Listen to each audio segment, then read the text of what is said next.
job market sucks right now. Lots of people are being made redundant. Many more are being furloughed. And just because you're furloughed now, that's no guarantee that your job will still exist or that you will still be needed in 2, 3, or 5 months' time. Competition just got much tougher. Let's face facts. The pyramid has always existed, in good times and bad. Now it's just got a lot steeper. Sympathy won't pay the rent or put food on your table. You need to earn. You need to do what you have to do to improve your chances. So what can you do? In good times and bad, good people have always got hired. But not all the good people have always got hired. So what makes the difference? How can you be different so that you do get hired or promoted or not made redundant? Or that you can at least improve your chances of getting hired, promoted, or not being made redundant? How can you stand out? I've worked with startups, PLCs, and global businesses in the US, Germany, and the UK. And I've run a small manufacturing group with 140 people. But before that, and long before I worked with TEDMED, I worked with what was then an up-and-coming former startup. In fact, it was one of the first PLCs I worked for. It's called SAP. One of the people I worked with during the 4 years I was coaching at SAP was a wonderful man called Peter, funny enough, who was international HR manager. He received mail every day. Not email, physical mail, bundles of mail. He received, unsolicited, without an advert being placed, over 200 speculative applications from outstanding candidates with first-class degrees every day. The applications kept coming, bundles of mail every day, 1,000 applications a week. He didn't have the problem of advertising or a shortage of applicants. His biggest problem, to choose and hire the 5 people a week we needed. What if I could help you improve your chances of standing out and getting a job? When coronavirus is screwing up the demand for jobs, standing out is hard. The pyramid has always been a thing. Now it's just got a lot steeper. The solution? Storytelling is the key to improving your chances of getting a job, winning a promotion, or avoiding redundancy. Of course, it's not a guarantee. There is no such thing as a silver bullet, least of all at the moment. There are very few companies hiring at the moment. So you need to make every chance you get count. Every interview must be a success. But if storytelling could help you get through one more hoop in the interview process, you'd be closer to the people who are authorized to say, you're hired. That's right. The first people you speak to during the interview process are almost certainly not authorized to hire you. They're part of the filtering system. Which brings me to my first point. A story is memorable. Most of the interview process is there to exclude people, to sift people out, to get rid of applicants who can't add value quickly. Companies are not there to develop your skills. They are in the business, or at least the good ones are, of developing their own talent. But why hire somebody who's good but who needs training in a skill when you can hire somebody who has already got that skill? Companies are aiming for perfect, and imperfect will soon be screened out. One of my retainer clients sometimes gets me to sit in on interviews in the PR and marketing department as part of their initial sifting panel, but we often disagree.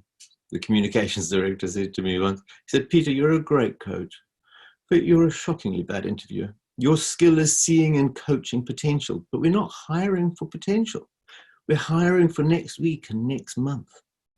Back to this word process, or more precisely, the hiring process. It's like a series of hoops, a bit like the Grand National, with people being excluded at every stage in the process. Some get excluded in the pre-paper sift. Some get excluded in the paper sift. Some get excluded at the telephone interview. Some get excluded because they fail social media background checks. Some get excluded at first interview. Some get excluded after they have delivered a presentation or met a director, or because their references or Google brought up a surprise. These stages often take weeks, and in professional services firms like law, accountancy, and consulting, there will almost always be at least 5 stages, sometimes more. During these multiple stages of the interview process, you will speak to a variety of different people, and usually the first people you speak to cannot make a decision to hire you. Their job is narrowing the field. excluding the question marks. Your job in the early stages is not to get them to hire you, but to get them to put you through to the next round. How do you do that? What are their criteria? There are many ways of doing this, but they all boil down to 2 or 3 basic questions. Can the candidate do the job, or do it very soon with minimal training? Would they fit in with us on a human level? Plus the third question, am I going to look dumb, or will I screw my credibility and my reputation internally by putting this person forward? So next time you are in an interview and you think the interviewer likes you, agrees with you, nods and smiles, that means nothing. It's not their decision. They are asking themselves those 3 questions. So they need to believe you and like you and believe in you and put you forward to the next stage. And then they need to justify why they have done that. You need to persuade them and give them the ability to briefly be able to sell you on. Retellability is everything. They need to remember you. Nobody remembers lists of claims and titles. A story is also dynamic. Data is dumb. You need to join up the data dots. I'm afraid that your skills and your degree won't get you a job unless there is a massive demand for a specific skill which outstrips supply and you have that particular skill. All the things you've studied will not get you the job. All they do is get you in the room. So they are not drivers, they are givens. I was running a small manufacturing group in Germany about 20 years ago, and I had to hire a particular position. And I was under extreme pressure to hire someone quickly. By law, the position needed to be filled by someone with a specific qualification, a Meister. It was a recession, so people were desperately looking for jobs. So on paper, it should have been easy. But people with that specific qualification were still in demand. And most people with that qualification either had a job or were running their own business and didn't want a job. So demand and supply were working against me despite there being a recession. So if you had that specific qualification, you got in front of me really fast. But that's not enough, is it? I wanted more, obviously. I needed somebody with that qualification who could also lead a team of 35, negotiate with suppliers, and be great with customers. I interviewed a lot of people with the technical qualifications of Meister, but I only hired number 8. Having that specific qualification got people in front of a decision maker fast, but it doesn't necessarily get them all hired. So a list of job titles and fancy qualifications alone are useless. They answer the "what have you done before" question, but companies are far more interested in the second question and the third question. What did you do with that title, that position, and how did you do it? Let's take 4 words, 4 arbitrary words: man, horse, cottage, city. Meaningless alone. What turns this from a simple collection of words into a story? Verbs. How about this? A man left his cottage and rode his horse into town. Now it's a mini sequence, a movie clip, memorable. So let's then apply that to your jobs. What did you do? What were the verbs? By the way, that's how memory champions learn and remember numbers. It's not because they remember numbers, they create stories in their heads based in connecting groups of numbers, which they connect via stories to other groups of numbers. The interviewers need to see a video in their heads of you, like that little movie clip.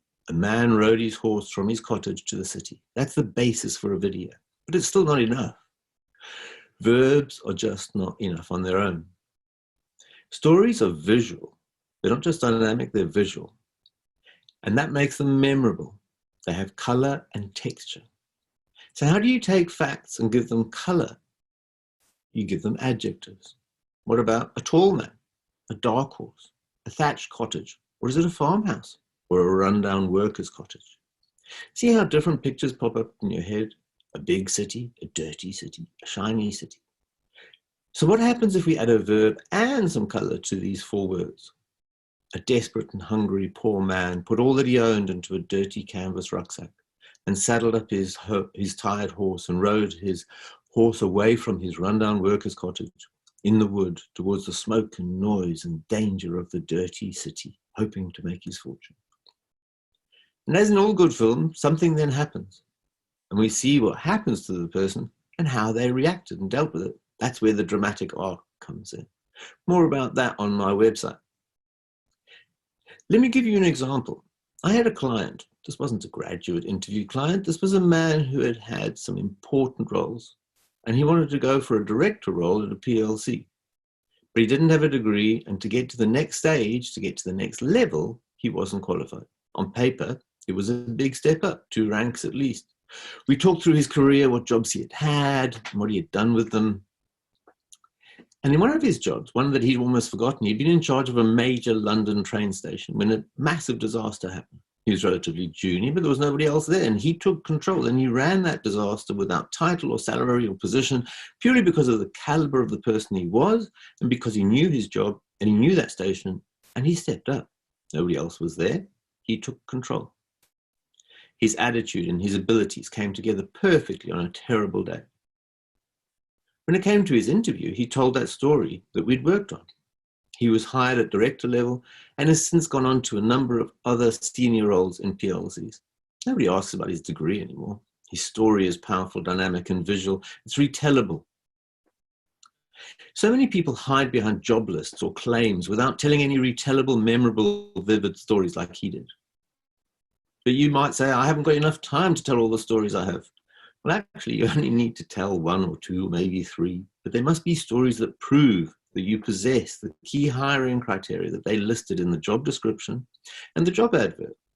Or you might say, I don't have any stories to tell, I'm just fresh out of university. But we need to find stories that prove while you don't have years of work experience, you do have the right attitude and the ability to learn quickly. The panel needs to not just remember you and see you in a movie, they need to feel and hear and see the texture and the color and the emotion and the attitude, your attitude in your stories.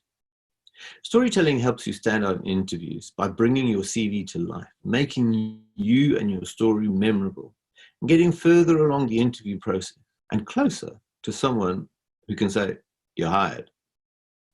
So what to do next?